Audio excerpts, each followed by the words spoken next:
Got it? Alright. I'm going to try to continue the story of Nobuko, which was rudely interrupted. Apparently the person that was beaten did not die, but received severe injuries. You know, and you can ask me why, but you know what? I don't know. Maybe girlfriend, boyfriend, somebody was touching somebody's girl and shouldn't have. I mean, you just don't know, right? Anyway, so Nobuko, as I think I've mentioned before, had decided that she just didn't want to have a boyfriend or relationship, because she was going to go back to concentrating on her studies. And original plan was that she would be concentrating on her studies and not being in a relationship. Now, which is all very well and good, but instead of just coming out and explaining it, what she did was one day, all of a sudden, we're into our second class together. It was January, just began, and she decided that if I asked her a question or anything, she would just ignore it by saying yes or no and nothing else. And then she decided that apparently I wasn't worthy of an answer, I guess, or it was her way of saying get lost. But when we left the school together, she never spoke a word, never said anything. I was doing all the talking. And when we got out in the outside of the school, she stopped walking. And whatever direction I would go in, she would go in the opposite.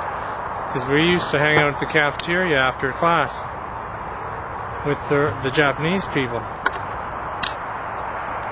And if I went in that direction, she would go in the other direction. So it was it was one of the most ridiculously ignorant things to do. And I wasn't too happy by it. And I wanted to say to her face at that time, you know what? You're nothing but a big mistake. And just end it there and walk away from her. But I didn't do that because I decided unconditional love, that's what it means, right? You practice it, you preach it, you practice it. So I decided I wasn't going to be like her. I wasn't falling to that level, and I was going to continue with my unconditional love policy. And I just cut her off. I accepted the inevitable and just cut her off, and did not hang out with her, didn't make any attempt. And eventually we started talking again and became friends.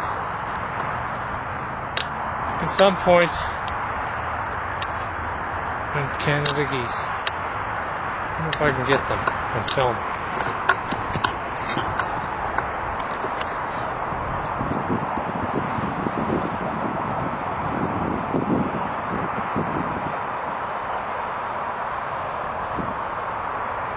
Those are the guys that wake me up every day.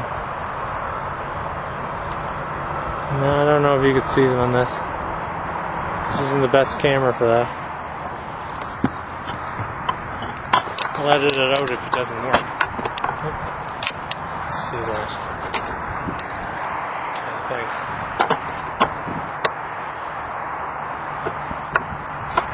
So what our friendship was distant, of course, after that. She never did hook up with anybody because she was just concentrating on her studies, becoming an urban planner, a builder of cities. And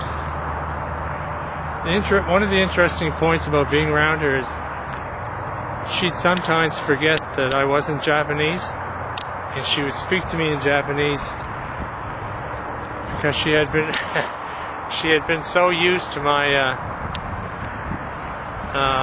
being around her or or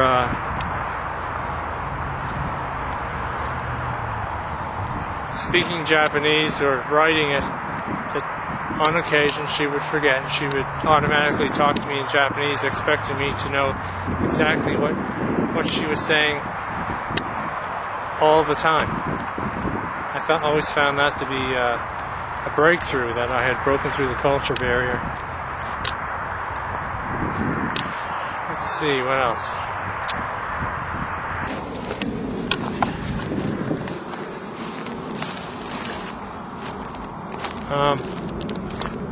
Eventually Nobuko graduated. I think she had what is called a double degree. And she's very successful at schoolwork, just as she wanted to be. And she went back to Tokyo. And I stay in contact with her to this day. It's been over, 8 years, I guess. 7 or 8 years. I stay in contact with her this day and send her a Christmas card every year.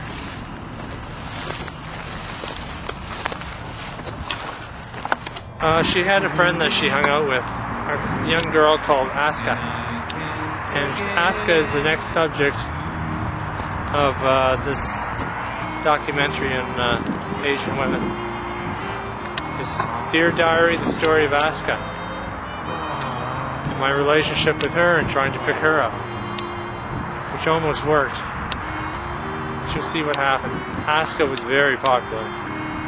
So that's the next time on the Dear Diary episodes, the story of Asuka.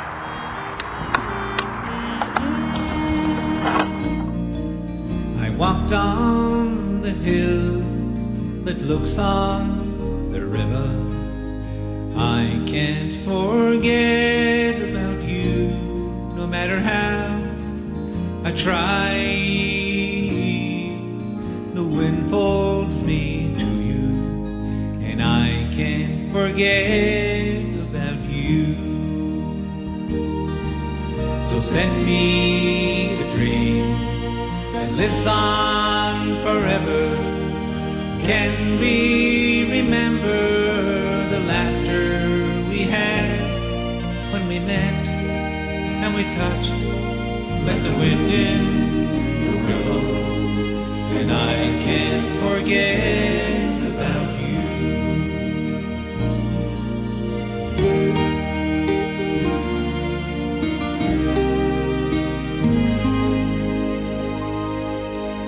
I can't forget